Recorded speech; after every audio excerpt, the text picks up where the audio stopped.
કેટલાક આગેવાન હમણાં અમારા પાટણના ઉત્તર ગુજરાતના રોજ આવી મારા વિરુદ્ધ કંઈક બોલે એટલે મેં ચિત્તો ભર્યો થોડો, તમે આ શું રોજ બોલ કરો છો?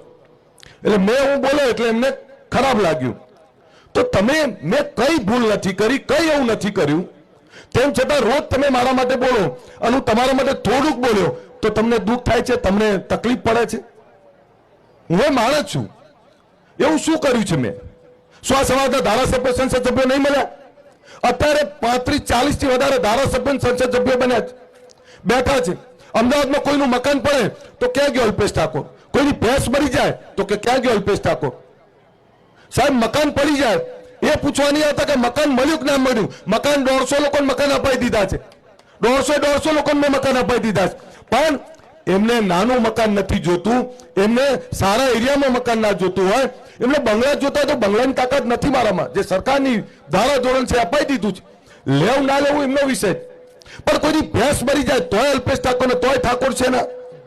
તો 50 વર્ષ જે નેતાઓએ રાજનીતિ કરી એ શું કે એમની જવાબદારી નથી? આ બધાએ જે સમાજના નામે રાજનીતિ કરી બધાની જવાબદારી નથી? ફક્ત અમારા ઉપર જે છોકરાઓ ઉભા થઈ રહ્યા છીએ અમે, એ ઉભા થઈ રહ્યા આશીર્વાદ આપવા પડે, કહેવું પડે છોકરાઓ ક્યાંક અટકું તો અમને કહેજો, ક્યાંક ભૂલ થાય તો કાન મરોડો જોઈએ. રૂમમાં બેસીને, બહાર બેસીને છોકરાની ફજેતી ના કરાય. એનાથી સમાજને કઈ નહીં મળે અને કોઈને કઈ નહીં મળે. આ એટલે કહું છું, તમારી વચ્ચે આવ્યો છું, મારા લોકો છે એટલે પીડાતા એટલે કહું છું. મને મારા માટે બધા જ સમાજો સન્માનીય છે. અમારા જે પાટણના હોય કે કલ્લોલના હોય કે ગાંધીનગર હોય કે અમદાવાદના, આ બધા આગેવાનો કહું છું, માફ કરશો તમને કદાચ ખરાબ લાગ્યું હોય તો, પણ હું એ માણસ છું. રાત દિવસ કાઢી મજ્યું કે આ સમાજમાં ચેતના જગાડી છે, સમાજમાં વ્યસન મુક્તિની વાત કરીએ, સમાજમાં શિક્ષણની વાત કરીએ, સમાજમાં રાજકીય જાગૃતિ પણ અમે જ લાયા છીએ. ને તો પહેલા ઝઘડો તો બીજાનો, ગામમાં પોલીસ આવે તો આપણા 2 જણા હંતી જાય. ગામમાં કઈ ન રાખે કઈ ઝઘડો થયો હોય, સામાન્ય કલમ હોય, નેતાઓ નોંધવા પડે કે હેરો નેતાઓ અમને છોડાવો. નેતા પાછા કાયદો બતાવે, એટલે આ ઝઘડો કરો છો ને પાછા પોલીસ થી ડરો છો, આમ છે તેમ છે, આવી બધી વાતો કરે. અને તોય પોલીસ સ્ટેશન તો ફોન ના જ કરે. એ કેમ ના કરે? કારણ કે એમની માનસિકતા નબળી હતી. આજે સાહેબ અમે એવા યુવાનો તૈયાર કર્યા છે કે સામાન્ય બાબત થાય ડીએસપી ને કલેક્ટર ને જઈને વાત કરે છે કે સાહેબ આ નહીં ચાલે, એ વાત મૂકનારા યુવાનો અમે તૈયાર કર્યા છે. આ એટલે વાત કરું છું.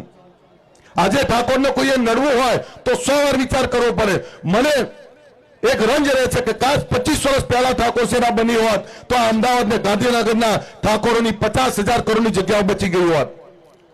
આજે આ પરિસ્થિતિ છે. મારી વિનંતી છે, સમાજમાં જે લોકો કામ કરે છે બધાને છૂટા હાથે દાન આપો. મને ગમે ના ગમે પણ આ બધા દાતાઓ આગળ આવો. આ સમાજની જે ચિંતા કરે છે, આ જયંતિભાઈને વર્ષોથી કરે છે, હું વર્ષોથી જોઉં છું જયંતિભાઈને. એક જ વાત, સમાજની ચિંતા, સમાજની ચિંતા. નટુભાઈ જતા રહ્યા, જેને આ મંડળનું બનાવ્યું. આ હમણાં મેં રૂમાલ જોયો, એ રૂમાલ નટુભાઈની યાદગીરી છે. અને કોઈ પણ મોટા નેતા જોડે જાઓ ને એટલે રૂમાલ ખાદીનો નટુભાઈના તરત થેલીમાંથી નીકળી જ જાય. આ મંડળો 34 વર્ષથી સંલગ્ન કરે. જે રીતે અહીંયા બધા ભામાસા ને બધા ભામાસા 51 લાખ રૂપિયા આજથી 25 વર્ષ પહેલા દાન, નાનું વાત છે ભાઈ.